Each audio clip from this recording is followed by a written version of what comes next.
Made in Abyss has perfected the art of perspective storytelling, and by the end of this video, you will understand what that means and have a deeper appreciation for this anime. It is no surprise that this anime has held consistently high ratings across the board for both its seasons, even with them 5 years apart. While watching this anime, you can't help but question what it is that makes you enjoy it so much. Question why you feel like a kid going on an adventure for the first time. Plenty of anime can present you with creative ideas and strong world building to immerse yourself into the story, but this anime makes you feel like you're experiencing everything through Riko's eyes, like you're walking in her shoes. You're so immersed into her perspective that you almost don't even realize the dangers of the unknown. The dangers and caution that most adults learn through experience. This perspective, through Riko's point of view, creates a feeling of being a kid again. It is this perfection of perspective storytelling that lowers your guard and allows the emotional impacts of the story to hit on a deeper level. Before we get into how exactly Made in Abyss excels at the use of perspective in its storytelling, I feel the need to quickly give a little background into this literary device. I can't believe I'm doing this. English was my worst subject in school. Point of view is defined by the type of narrator you choose to tell the story. There are 3 main points of view: first person, second person, and third person. The first person point of view uses I, me, and myself in the writing. The narrator will tell the story as it's happening or as it happened in the past. This can be the protagonist, secondary character, or observer of the story. The second person point of view uses you, your, and yourself with absolute exclusion of any first person personal pronouns. The narrator is the reader. The first paragraph of this video is told in the second person. The third person point of view is a more global narrative of what's happening in the story. The third person limited follows only one person throughout the story. The third person multiple follows multiple people, switching back and forth between their individual stories and or perspective. The third person omniscient knows everything about everyone and can provide details when and where the characters have no knowledge. On the other hand, perspective is how characters view and process what is happening within the story. While the point of view focuses on the type of narrator used to tell the story, the perspective focuses on how this narrator perceives what's happening within the story. Perspective can be used in all points of view to help define the narrator's attitude and personality. Likewise, the character's attitude and personality can give a sense of how the story is being told. This is what we will be getting into right after you comment below your favorite character and let me know why. I promise I'll tell you mine at the end of this video. Now that we know the difference between point of view and perspective, I want to focus on the use of perspective in storytelling a little more. In a story with multiple characters, like most do, everyone's perspective should be different depending on the individual's own unique set of experiences and observations. The story itself can change depending on which character the point of view is coming from. The choice of that point of view will affect how the entire story is then viewed. In filmography and animation, there is often a single point of view that is followed throughout the story, while different points of view and perspectives are used supplementarily. For the case of Made in Abyss, that main point of view is Riko, and from time to time will be switched to Reg, Nanachi, or even other characters. I will go into their individual perspectives later, but when a point of view changes to a character with a different perspective, if not done correctly, can be jarring to the viewer. A switch in point of view should be done with reason, whether that is to provide more details or information that the other characters lack, present a backstory to an upcoming event, progression of the story when other characters can't continue, or just give the viewer a period of reflection. No matter the reason, when the point of view does switch, the story may be altered in some way. This can be as simple as how the viewer feels about a character or situation within the story. A simple example of this is in season 1 when Riko and Reg meet Marulk and Ozen. When we meet Ozen through Riko's perspective, we are presented with what seemed like an evil witch from a fairy tale. Every interaction is presented with a dark aura shrouded in the unknown. While Riko later goes on to realize that Ozen is not completely devoid of warmth and does indeed hold fond memories of Liza, the coldness still continues to dominate her personality. This perspective is in contrast with the perspective of Marulk in the short stories released right before the third movie, Marulk's Daily Life. Ozen treats Marulk as a child, and in return, Marulk views and interacts with Ozen as any typical child would interact with their mom. While her outward appearance may be the same, everything from the angle of the shots, the interactions, to the background music creates a perception that Ozen is a caring and safe person. This is just one example of Riko's perspective changing how we view the story. These perspectives mostly go unnoticed but still profoundly affect how the scenes and characters are interpreted. The entire story progresses as if it's a child with an incredible imagination telling it, filled with innocence, dazzlement, and optimism. This is because it is a child telling the story. We are experiencing the story through the third person point of view of Riko in her perspective. This innocence and longing for adventure that we feel viewing the story is because it's the same feelings within Riko. But these feelings the story is portrayed with is in complete contrast to the feelings that we know we should be feeling. It makes no sense to be told about the dangers of the curse and the monsters, yet be immersed into an adventure that seems blissfully innocent. As refreshing as it may be, there continues to be a lurking shadow of doubt in every situation that something might and should go wrong. In season 1 episode 9, Riko and Reg encounter the same crimson splitjaw that Reg saved Riko from previously. With no other choice but for Reg to use the incinerator to kill the creature, Riko is left on her own while Reg is unconscious. Putting aside Riko managing to escape a clear danger yet again, her fearlessness and hunger prompt her to to seek out food alone. This is when that shadow of doubt really starts creeping up. Riko is lured into an amakagame by the smell of fruit it emits. After she manages to cut her way out, she is swarmed by Naratintin due to being covered in the smell of their food. Now, with everything else that has just happened up to this point, if I got any closer to the edge of my seat, I'd be falling off. But I swear, I thought Riko was about to be eaten alive by these rabbits, much like another anime I know. No matter, however, because Riko remains eager and optimistic to continue on and travel deeper into the Great Abyss. We also find ourselves just as eager and optimistic as we view through Riko's perspective. I mean, Riko has gotten this far already, right?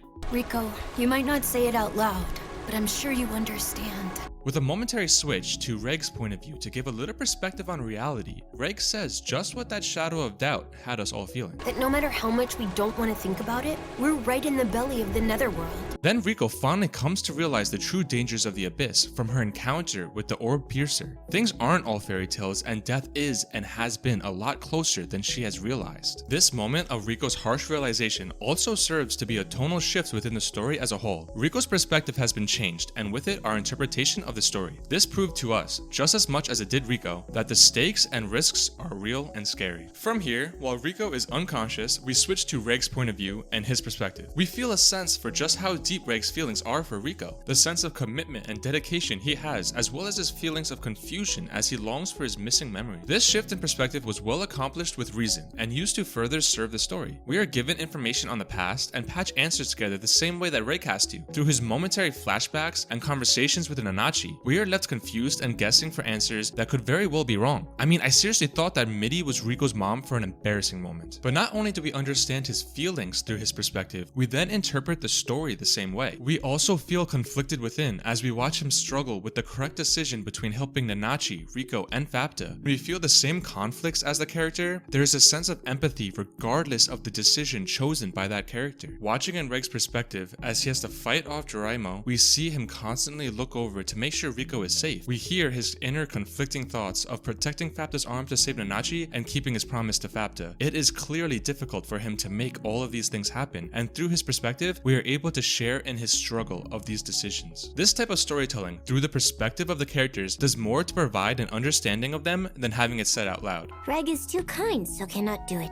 so soon. Sorry Fapta, we knew that already. Additionally, information and background are told through other characters' perspectives when switched to their point of view during flashbacks or when they are telling a story. This can be seen when Nanachi is telling Reg about her past or when Vueko is telling Riko about her past. These characters are given ample time to allow us to not just be told the story, but to feel the experiences within it. We experience the story the same way Nanachi or Vueko experienced it themselves. Vueko even says, I centered the story on myself, though. This is handled extremely well, with care in mind for how the audience will interpret the information based on who is telling it and the perspective they have. These stories are not distracting or meaningless, but serve to enhance Riko's story by supplementing the world it is told in. Viewing the story through these characters' perspectives not only give us details to their history, but also understanding toward their personality. This develops both the characters as well as the world they're in, all while further enhancing the story being told. With the understanding of characters and their perspectives, we start to feel the three main characters growing closer together and their perspectives becoming similar. Nanachi starts to see things more positively as Riko is clearly rubbing off on her.